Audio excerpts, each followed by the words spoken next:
Hello, I'm John Cellini, and today I'm going to go over Objective 7.2, 4 techniques that you can use to improve the readability of your messages.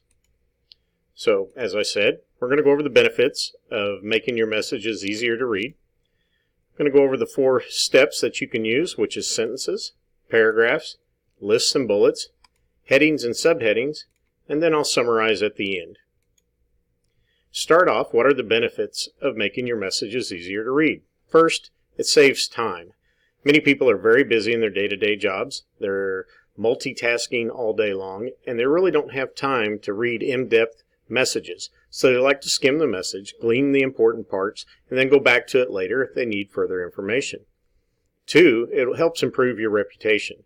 Messages that are easier to read and more concise and to the point are often viewed as someone who's very competent in their job. And 3, it helps for senior leadership reviews. Our senior leadership today is extremely busy. I know ours at Textron Aviation is. They like to get to the point. They like to know what the main ideas are. They like to see that in headings and subheadings and then in a bulleted format, which we'll get into further in the presentation.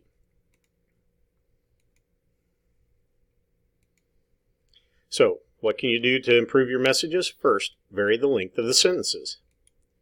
Short sentences, which are usually 15 words or less, can be processed very quickly. They're good for providing information right away in a quick, easy format to read. Medium sentences, which are usually 15 to 25 words, help tie the ideas together. A little bit longer to read, but they're key in transitioning your ideas into different subjects and different paragraphs. And then long sentences, which are usually 25 words or more, contain complex ideas or multiple points. They're very good for previewing information to come further in your message. Another step is to keep your paragraph short. A shorter paragraph is much easier to read. Often you look at a big long paragraph, your mind starts to wander. You don't pay attention to the information that's in there because you're trying to skim ahead and get to the next paragraph. These are usually 100 words or less, and it's very helpful to keep them to that format. And they contain transitional elements so that you know when you're going from one paragraph to the next. The ideas are tied together.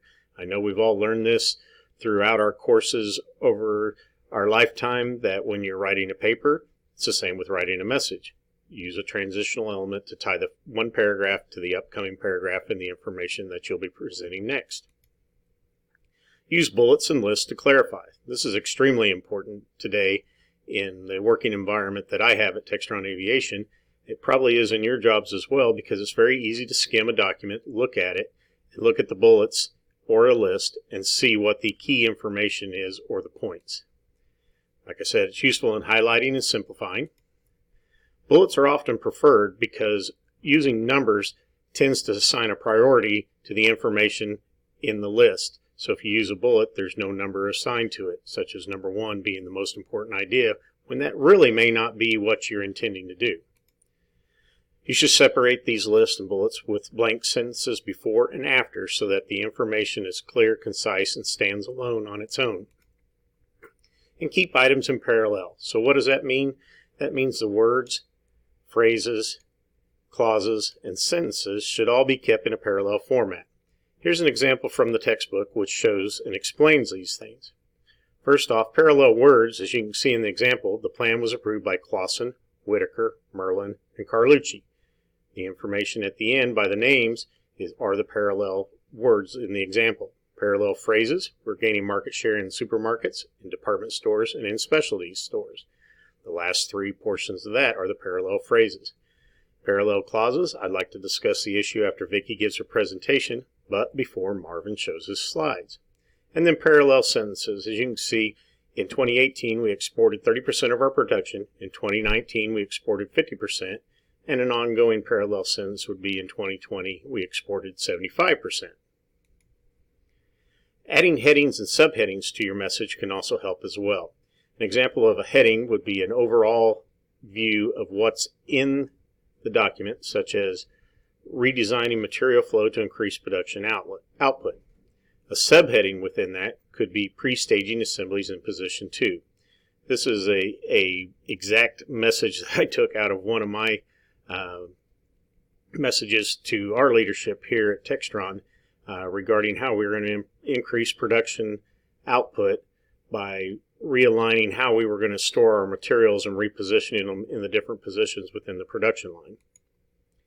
This also helps show how your document is organized when you're looking at it. You can see the heading, and then you can see the subsections of the heading and know which area you want to go to if you're looking for specific information. And it grabs your reader's attention and provides connection to all of your main ideas that are in your message.